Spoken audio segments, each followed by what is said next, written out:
কিশোরগঞ্জের নিকলী উপজেলার সদর ইউনিয়নের সাইডধার তালাবপাড় গ্রামের মোহাম্মদ কুদরত আলী ইন্তেকাল করেছেন।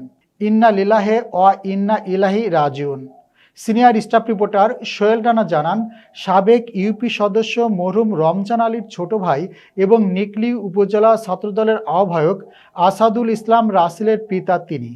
পারিবারিক সূত্রে জানা যায়, বার্ধক্যজনিত অসুস্থতায় তিনি বাজিতপুরের জহুরুল ইসলাম মেডিকেল কলেজ হাসপাতালে চিকিৎসাধীন ছিলেন।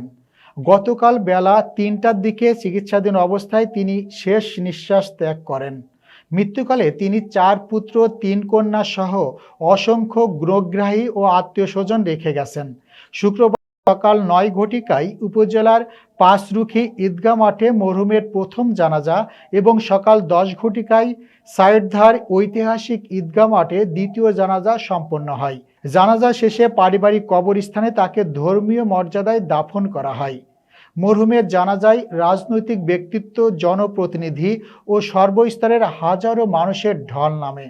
এ সময় উপস্থিত ছিলেন কিশোরগঞ্জ ৫ নিকলী বাজিতপুর আসনের বিএনপি মনোনীত সংসদ সদস্য প্রার্থী সৈয়দ এহসানুল হুদা, কেন্দ্রীয় কৃষক দলের যুগ্ম সাধারণ সম্পাদক ইশতিয়াক আহমেদ নাসির সহ জেলা ও উপজেলা বিএনপি এবং এর অঙ্গ সহযোগী সংগঠনের শীর্ষ নেতৃবৃন্দ অংশ নেয়। জানাজা পূর্ব সংক্ষিপ্ত বক্তব্যে মরহুমের বড় ছেলে আসাদুল ইসলাম রাফেল আবেগলুপ্ত কণ্ঠে বলেন, আমার পিতা সারা জীবন সততার সাথে ব্যবসা ও সামাজিক কর্মকাণ্ড পরিচালনা করেছেন।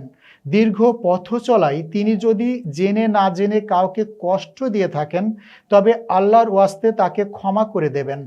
উনার যদি কোনো আর্থিক দেনা পাওনা থেকে থাকে তবে পরিবারের পক্ষ থেকে আমরা তা পরিশোধের দায়িত্ব নিচ্ছি বলে তিনি করজোরে অনুরোধ করেন।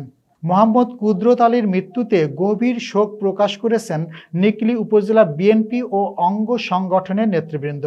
এক যৌথ শোক বার্তায় তারা মরহুমের বিদেহী আত্মার মাগফিরাত কামনা করেন এবং শোক সন্তপ্ত পরিবারের প্রতি গভীর সমবেদনা জানান।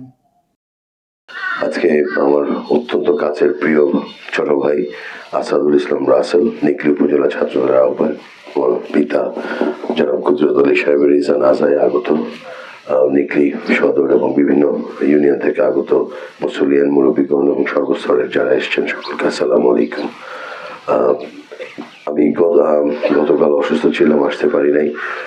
আমি শুধু এতটুকুই বলবো, মহান রব্বুল আলামিন, কফিল ভাই যেমন বলেন অত্যন্ত বিনয়ী মানুষ ছিলেন, সাদাসিধে মানুষ ছিলেন।